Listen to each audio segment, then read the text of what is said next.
Biraz geniş şekilde yaptım. Çok kolay bir şekilde bu şekilde alınıp bırakılsın diye.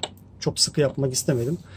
Thingiverse'de ekledim. STL halini almak istiyorsanız, indirmek istiyorsanız videonun altındaki bölüme bakabilirsiniz. Orada Thingiverse adresimiz mevcut.